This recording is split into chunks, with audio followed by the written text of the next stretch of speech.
Assalamualaikum warahmatullahi wabarakatuh. Tabipun, semangat pagi. Yuk belajar materi sistem reproduksi pada manusia. Pada video kali ini kita akan belajar apa itu mitosis dan meiosis. Materi ini didapat di SMP kelas 9 semester 1. Selamat memperhatikan.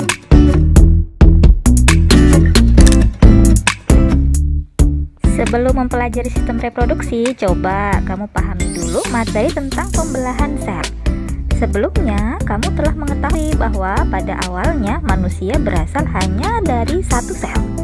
Sel tersebut kemudian mengalami pembelahan sehingga jumlah sel manusia pada saat dewasa dapat mencapai hingga 200 triliun sel.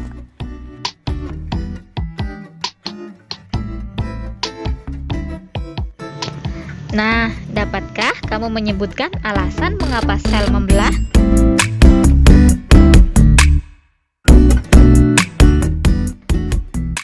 Pembelahan sel itu sangat penting bagi kelangsungan hidup semua makhluk hidup.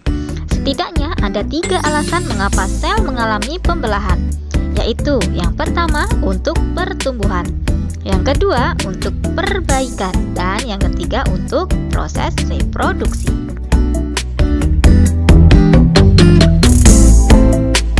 Berikut adalah penjelasannya. Alasan yang pertama, sel mengalami pembelahan adalah untuk pertumbuhan. Masih ingat kan bahwa salah satu ciri dari makhluk hidup adalah tumbuh?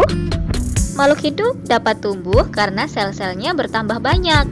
Semakin banyak sel pada makhluk hidup, maka semakin besar ukuran makhluk hidup itu sendiri.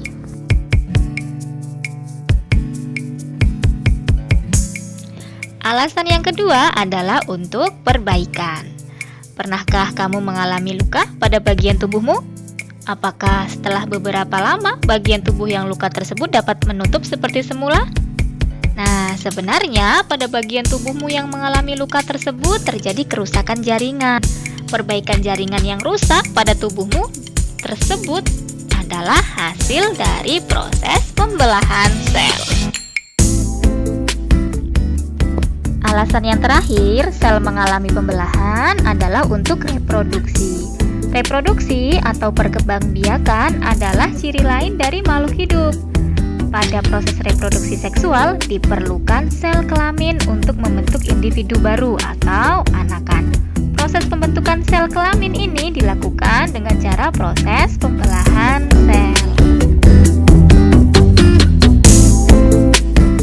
Menurut teori sel, semua sel hidup berasal dari sel yang sudah ada sebelumnya, atau disebut juga omniselula.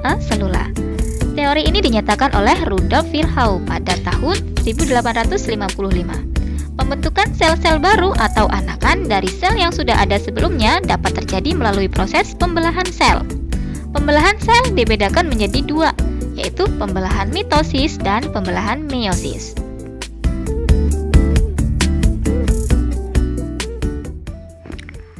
Pembelahan mitosis terjadi pada sel-sel tubuh atau sel somatik makhluk hidup seperti sel kulit, sel darah, dan sel saraf. Pada pembelahan ini dihasilkan sel anakan yang mempunyai kromosom yang jumlahnya sama dengan jumlah kromosom sel induk. Kromosom adalah materi genetik yang berperan dalam pewarisan sifat.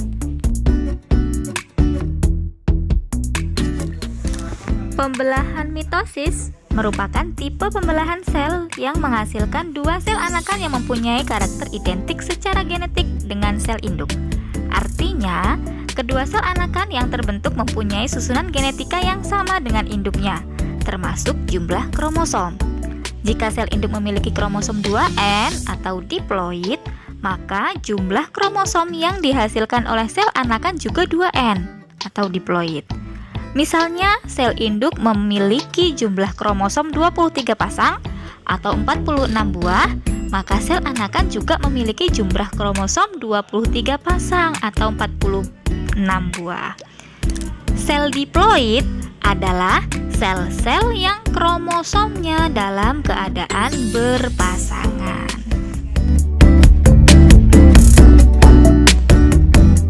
Pembelahan mitosis merupakan proses yang berkesinambungan yang terdiri atas 4 fase pembelahan, yaitu fase profase, metafase, anafase, dan telofase.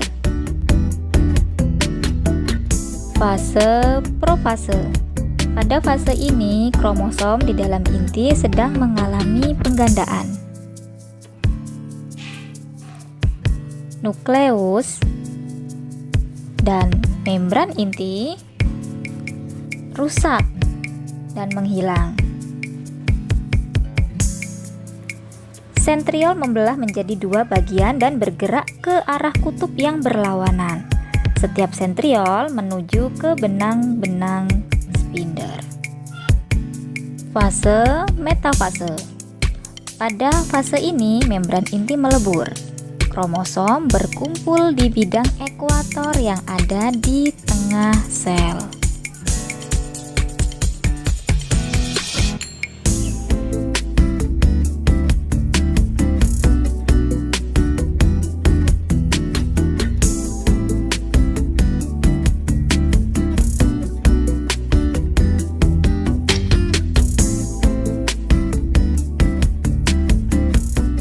Fase anafase.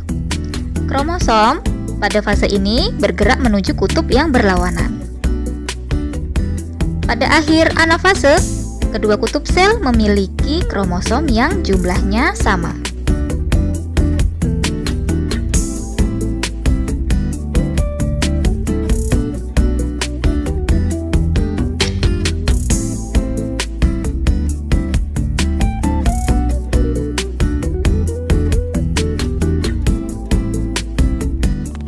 Fase telofase.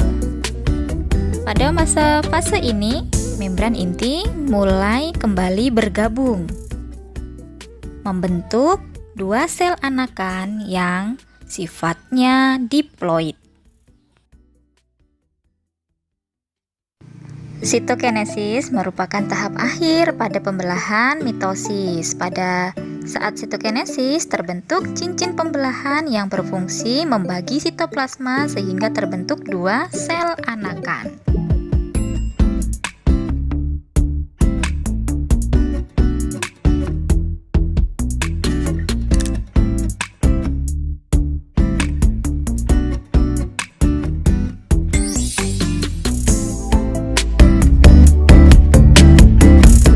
Pembelahan meiosis adalah pembelahan sel yang menghasilkan 4 sel anakan yang masing-masing sel anakan hanya memiliki separuh dari jumlah kromosom sel induk.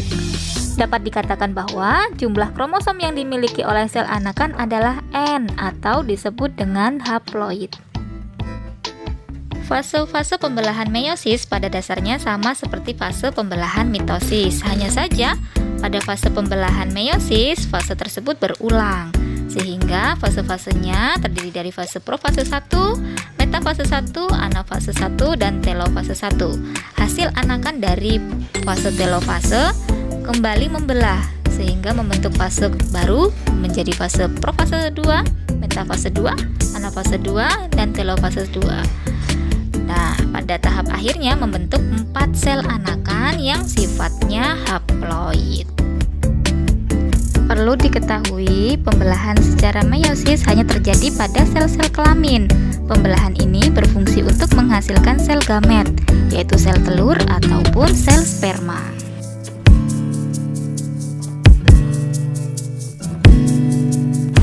Sekian materi kita hari ini, semoga bermanfaat. Wassalamualaikum warahmatullahi wabarakatuh.